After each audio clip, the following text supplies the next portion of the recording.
언젠가 가난이 만든 명작이라고 하는 제목의 글을 본 적이 있습니다. 밀레라고 하는 화가에 대한 이야기인데, 프랑스가 낳은 세계적인 화가인 밀레는 노르망디에 있는 작은 시골 마을에서 태어나게 됩니다. 정말 가난한 집에서 자라났는데, 지붕이 뻥 뚫려져 있는 집에서 그는 어린 시절을 보내야 했고, 그리고 겨울에는 땔감이 없이 지내야만 했습니다. 20대가 되면서 그는 본격적으로 그림을 배우기 위해서 파리로 떠났는데, 거기에서도 가난과 굶주림을 피할 길이 없었습니다. 어느 날 그가 파리에서 그림을 배우고 있을 때 어머니가 돌아가셨다는 부고를 듣게 됩니다.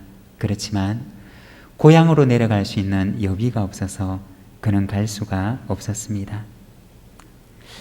그렇게 힘든 시간들을 보내며 파리에서 지내는데, 생활은 더 어려워지게 되었고, 더 이상 파리에서 지낼 수가 없게 되어서 그는 파리 근처에 있는 농촌 마을로 이사를 하게 되었습니다. 그런데 거기에서 밀레의 대표적인 그림들이 하나둘씩 탄생하기 시작했던 것입니다. 씨 뿌리는 사람, 만종, 이삭 줍기와 같은 밀레의 대표적인 그림들이 바로 여기에서 완성되었던 것입니다. 그는 가난이 무엇인지를 누구보다도 잘 알고 있었기 때문에 그가 그리는 그 작품 속에 들에서 일하는 그 농부들의 가난과 역경을 담아낼 수가 있었던 것입니다. 밀레의 삶에 있어서 가난이라고 하는 것은 정말 지긋지긋하고 그의 삶에 있어서 도려내고 싶은 그러한 한 부분이었을 것입니다.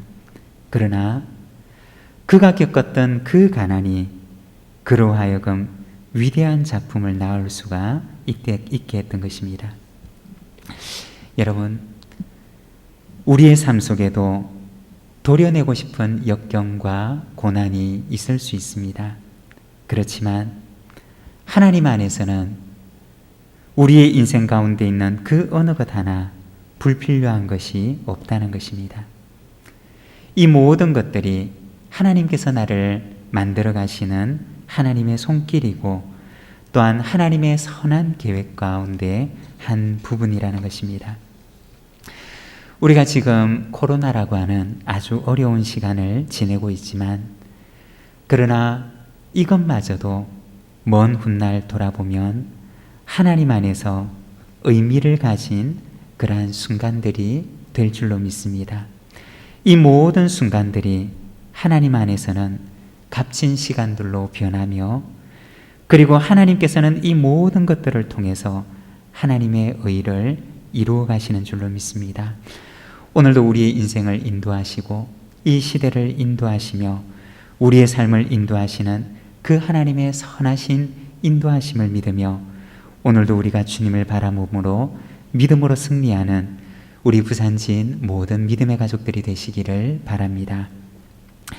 오늘 우리가 읽은 말씀에서는 하나님께서 아브라함과 언약을 맺으시는 모습을 보여줍니다.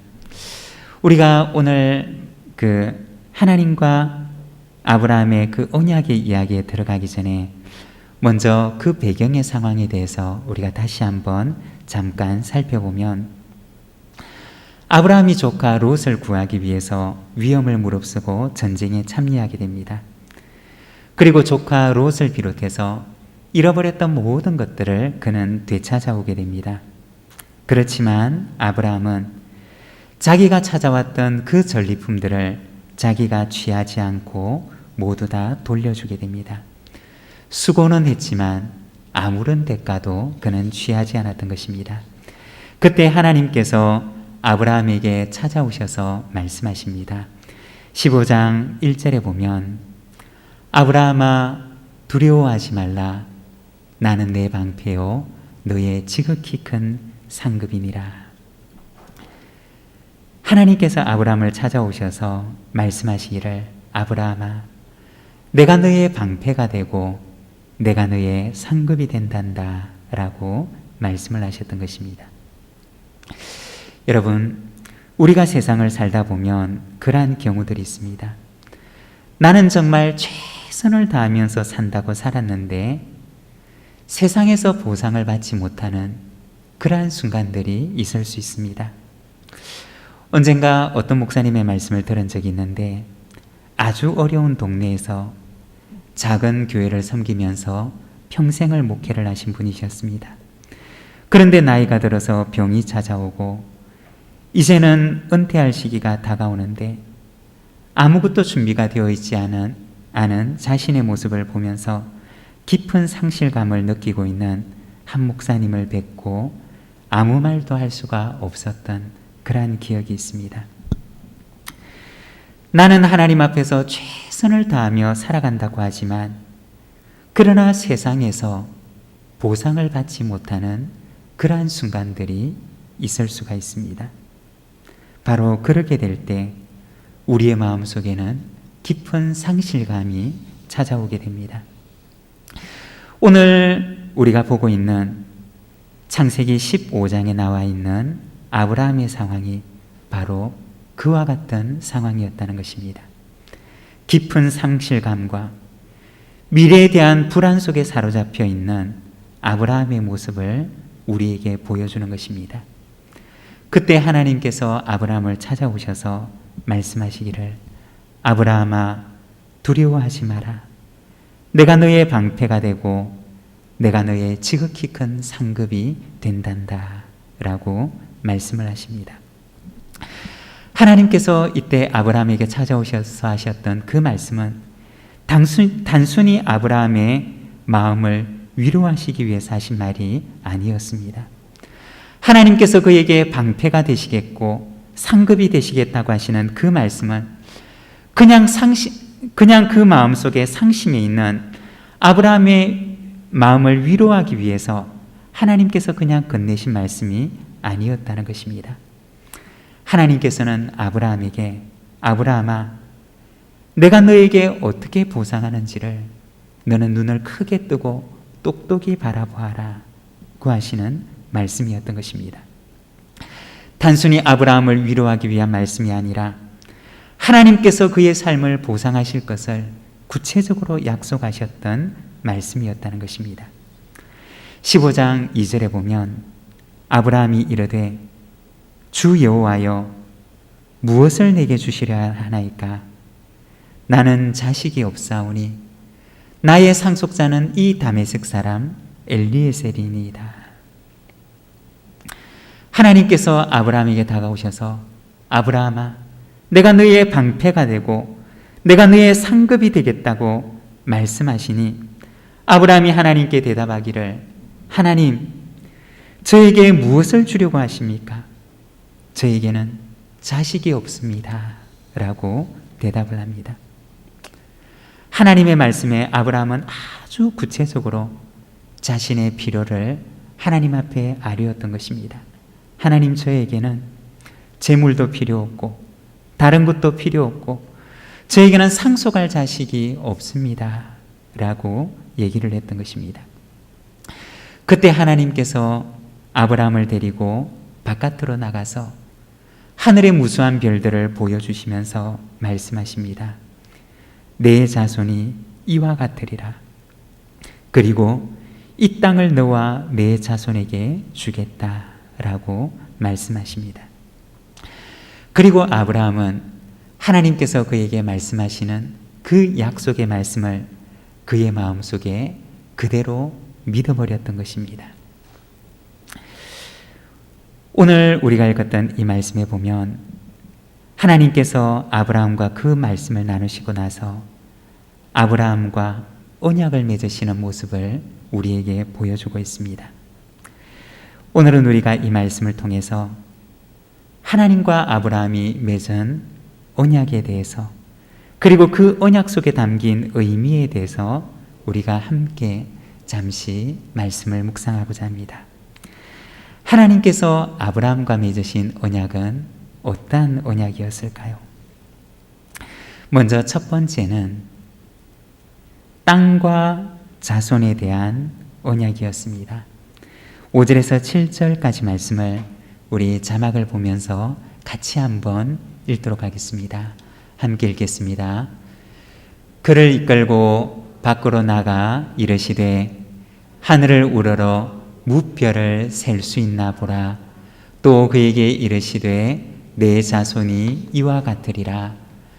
아브라함이 여호와를 믿으니 여호와께서 이를 그의 의로 여기시고 또 그에게 이르시되 나는 이 땅을 내게 주어 소유를 삼게 하려고 너를 갈대아인의 우르에서 이끌어낸 여호와니라. 하나님께서는 아브라함에게 너의 자손이 하늘의 별과 같을 것이다 라고 말씀하십니다. 그리고 이 땅을 너와 내 자손에게 주어 소유로 삼게 하겠다 라고 말씀하십니다. 하나님께서 아브라함에게 자손과 땅에 대한 약속을 하셨던 것입니다. 아마 아브라함의 입장에서는 하나님의 약속의 말씀을 들었던 아브라함은 그 마음속에 이렇게 생각했을 것입니다. 아, 하나님께서 나에게 자손을 주시려나 보다. 하나님께서 나에게 이제는 나그네가 아니라 이 땅에서 살아가는 그러한 정착민으로 이 땅을 나에게, 이 땅의 소유권을 나에게 주시려나 보다 라고 생각을 했을 것입니다. 그리고 하나님의 그 말씀만으로도 아브라함의 마음에는 큰 위로가 되었을 것입니다. 그렇지만 하나님의 관점에서는 어땠을까요?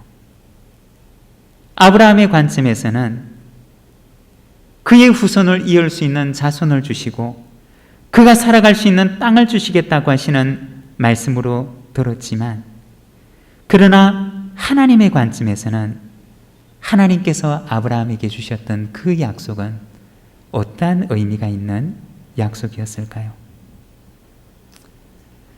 하나님께서 아브라함에게 주셨던 그 약속은 아브라함이 단순히 생각하는 자신의 상속자, 그리고 자신과 자신의 후세가 살아갈 땅에 대한 약속보다 하나님의 그 약속 속에, 그 말씀 속에는 아브라함이 생각하는 것보다 훨씬 더 큰 하나님의 계획이 있었던 것입니다. 하나님께서 아브라함에게 들려주셨던 그 말씀은 아브라함이 생각하는 것보다 그 훨씬 더 큰 계획 가운데 아주 작은 한 부분일 뿐이었다는 것입니다. 아브라함으로서는 도무지 생각할 수도 없고 아브라함으로서는 상상할 수도 없는 계획을 가지시고 하나님께서는 아브라함을 부르시고 그에게 작은 약속을 해주셨던 것입니다. 아브라함 한 개인의 인생을 향한 계획일 뿐만 아니라 하나님께서는 그를 통해서 이루시게 될 한 민족에 대한 계획을 그 마음속에 품고 계셨고, 또한 거기에서 그치는 것이 아니라 한 민족을 통해서 그 한 민족을 하나님께서 선택하셔서 아담의 죄를 통해서 어긋나버린 모든 잘못된 것들을 회복시키실 그 거대한 계획을 가지고 하나님께서는 아브라함에게 말씀하시고 계셨던 것입니다.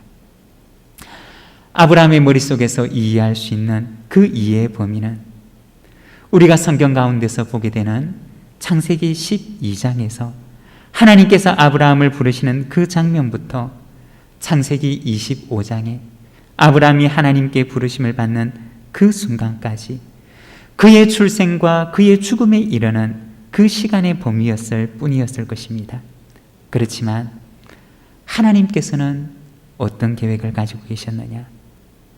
창세기를 넘어서서 아브라함을 넘어 이삭과 야곱과 그의 12 아들들과 창세기를 넘어서서 출애굽기와 레위기와 민수기와 신명기, 그리고 나중에 그리스도의 탄생을 다루게 될 그 복음서를 넘어서서 나중에 하나님의 나라가 완성이 되는 요한계시록에 이르기까지 하나님께서 아브라함에게 주셨던 그 작은 약속의 한 끄트머리, 약속의 한 부분 속에는 아브라함의 그 머릿속으로는, 아브라함의 생각으로서는 도무지 이해할 수도 없고 품을 수도 없는 원대한 계획을 가지고서 하나님께서는 아브라함을 부르시고, 그리고 하나님의 그 놀라운 계획 가운데 아주 작은 한 부분을 그에게 약속으로 주셨던 것입니다. 여러분, 하나님과 우리와의 관계에 있어서도 마치 아브라함이 하나님을 이해하는 것처럼 우리가 이해하는 하나님은, 그리고 우리가 받아들일 수 있는 하나님은 하나님의 그 거대한 계획과 역사 가운데 아주 작은 끄트머리, 하나님의 그 원대하신 계획 가운데 아주 작은 몇 페이지에 불과할 것입니다. 그러나 하나님의 계획은 우리가 생각하는 것보다, 우리가 이해하는 것보다 훨씬 더 원대한 계획을 가지시고 우리의 인생을 인도하신다는 것입니다.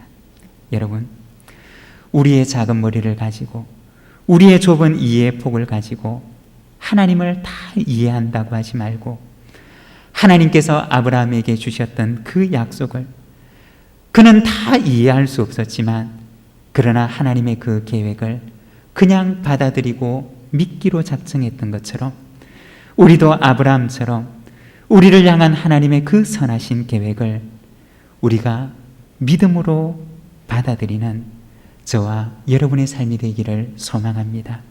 그것이 바로 믿음이고, 하나님께서 보실 때는 그것이 바로 아브라함의 의였다는 것입니다. 아브라함에 대한 자손과 땅에 대한 언약은 아브라함이 이해할 수 있는 것보다 훨씬 더 크신 하나님의 언약이었습니다.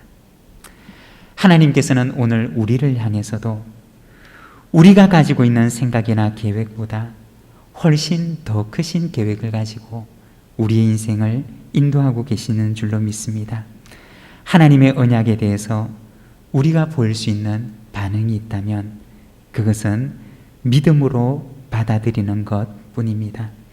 아브라함이 하나님을 향해서 그리했던 것처럼 우리도 하나님을 향해서 그와 같은 믿음의 반응으로 나아가는 저와 여러분의 삶이 되기를 소망합니다. 그리고 두 번째, 하나님의 언약은 고난에 대한 언약이었다는 것입니다. 13절과 14절의 말씀을 우리가 자막을 보면서 같이 한번 읽도록 하겠습니다. 함께 읽겠습니다. 여호와께서 아브라함에게 이르시되 너는 반드시 알라. 내 자손이 이방에서 객이 되어 그들을 섬기겠고 그들은 400년 동안 내 자손을 괴롭히리니 그들이 섬기는 나라를 내가 징벌할지며 그 후에 내 자손이 큰 재물을 이끌고 나오리라. 하나님께서 아브라함에게 언약의 말씀을 주시는데, 오늘 우리가 읽었던 이 말씀에 보면 그 언약이 어떠한 성격을 가지고 있는지를 우리에게 보여줍니다. 그 언약은 다름이 아닌 고난의 언약이었음을 우리에게 말씀하고 있습니다. 하나님께서 아브라함에게 자손과 땅을 주시겠다고 언약하시지만, 그러나 그 언약은 고난이라고 하는 보자기 속에 쌓여져 있었던 것입니다. 오늘 우리가 읽은 이 본문 속에 나오는 말씀이 창세기와 출애굽기를 통해서 등장하게 되는데, 우리가 성경을 보게 되면 야곱의 가족들이 애굽으로 내려갔던 것이 여러분 누구의 잘못이었을까요? 야곱의 가족들이 애굽으로 내려갔던 것이 그들의 어떠한 잘못 때문이었을까요? 그들의 어떤 믿음 없음과 그들의 죄로 인해서 그들이 애굽으로 내려가 고난의 시간을 보내었던 것일까요? 우리가 성경을 통해서 보게 되면 그들이 애굽으로 내려갔던 것은 그들의 어떤 잘못이나 또는 그들의 어떤 실수나 또한 그들의 어떤 믿음 없음 때문이 아니었습니다. 그들이 애굽으로 내려갔던 것은 오직 하나님의 섭리였던 것입니다. 하나님께서는 요셉을 먼저 보내시고 그리고 야곱의 가족들을 그곳으로 인도하십니다. 하나님의 섭리가 그들을 애굽으로 이끌었던 것입니다. 나중에 애굽 땅에 요셉을 알지 못하는 새로운 왕조가 생겨나게 되었던 것들도 야곱의 자손들이 어떤 무슨 잘못을 했기 때문이 아니라 그들의 의지와는 상관없이 그들 가운데 일어나고 있었던 역사적인 사건이었고 흐름들이었던 것입니다. 그리고 거기에서 그들은 아주 모진 고난의 시간을 보내었던 것입니다. 그들이 그곳에서 겪어야 했던 그 고난에는 어떠한 의미가 있었던 것일까요? 왜 하나님께서는 그들을 애굽으로 인도하시고 그리고 그 애굽에서 고난의 시간을 보내게 만드신 것일까요? 왜 하나님께서는 아브라함에게 언약을 주시는데 장차 그의 후손들이 맞이하게 될 그 고난의 역사의 한 부분을 하나님께서는 그들에게 보여주시고 계셨던 것일까요? 우리가 출애굽기 말씀을 보게 되면 애굽에서 나오는 이스라엘 백성들에게 하나님께서 누차 반복적으로 당부하시는 말씀이 있는데 그것은 너도 애굽 땅에서 나그네가 되었던 때를 기억하라는 말씀이었습니다. 너도 애굽 땅에서 나그네로 살지 않았느냐? 너에게도 나그네의 고난의 시절을 경험했던 그러한 순간이 있지 않았느냐? 하나님께서는 이스라엘 백성들에게 누차 그들의 애굽에서의 나그네 시절을 기억할 것을 말씀하셨던 것입니다. 하나님께서는 왜 아브라함 자손들에게 이와 같은 고난을 경험하게 하셨던 것일까요? 그리고 왜 그들에게 그들이 경험했던 지난날의 그 고난의 세월을 기억하도록 하셨던 것일까요? 그것은 고난을 알지 못하는 민족은 다른 사람을 위로할 수 없는, 고난 중에 있는 사람을 위로할 수 있는 위로의 사명을 감당할 수가 없기 때문이었습니다.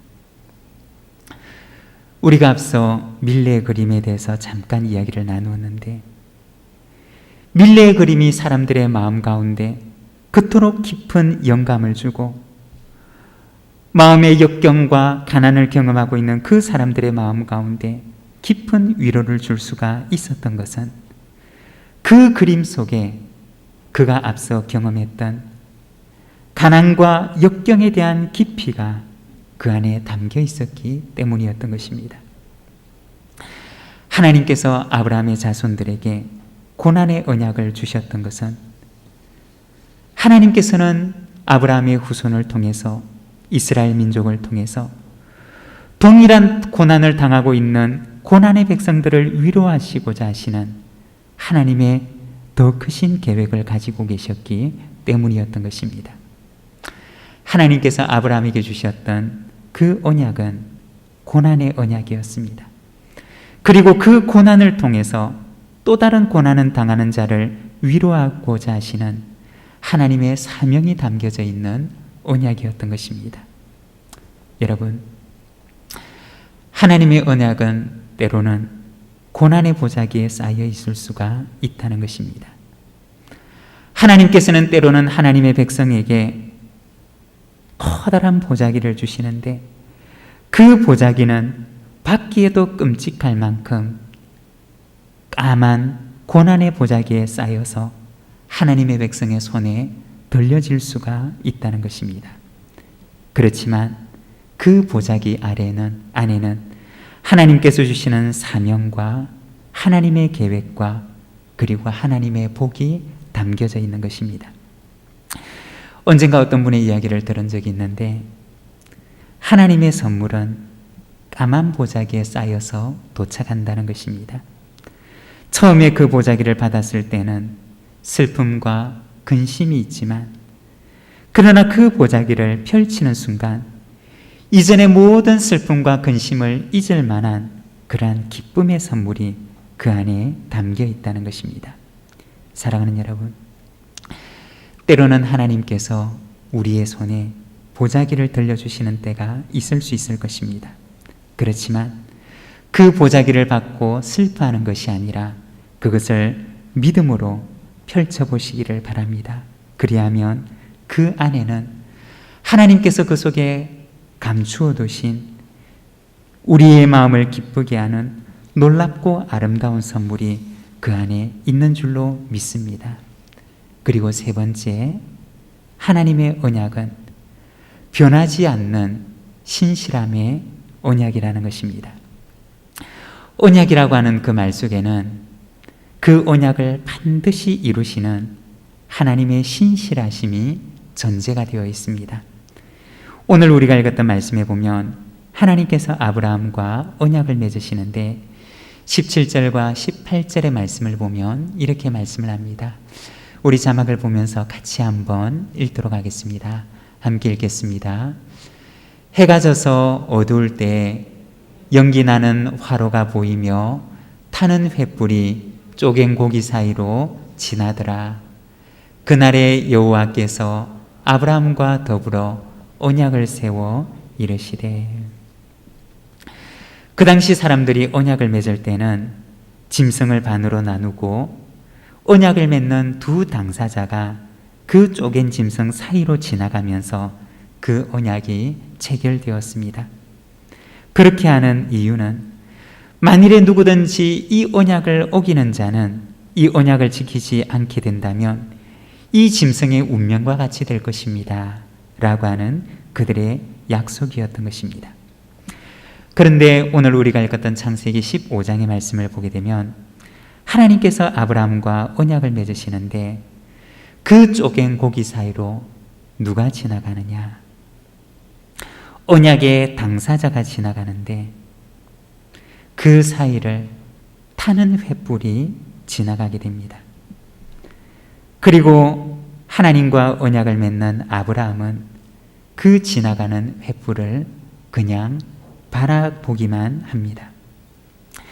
왜 아브라함은 그 횃불을 따라 함께 지나감으로 그 언약을 맺지 않았을까요? 그것은 이 언약을 맺는 주체는 아브라함이 아니라 하나님이라고 하는 것입니다.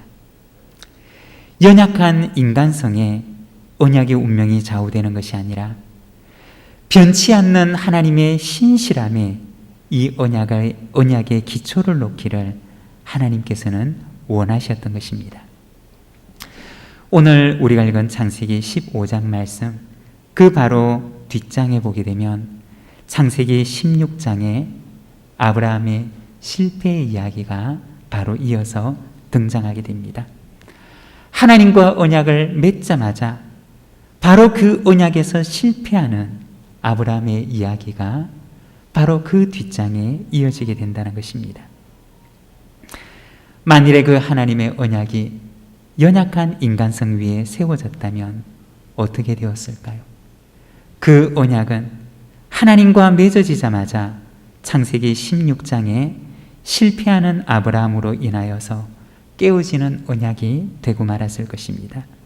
그러나 하나님께서는 그 언약을 아브라함의 연약한 인간성에 기초를 두지 않습니다. 하나님께서는 당신의 신실하신 성품에 어떠한 일이 있더라도 그 언약을 이루어 가고자 하시는 하나님의 그 신실하심에 그 언약의 기초를 놓으셨던 것입니다. 성경은 어떤 책이냐? 성경은 신실하신 하나님께서 그 언약을 어떻게 이루어 가는지를 우리에게 보여주시는 책이라는 것입니다.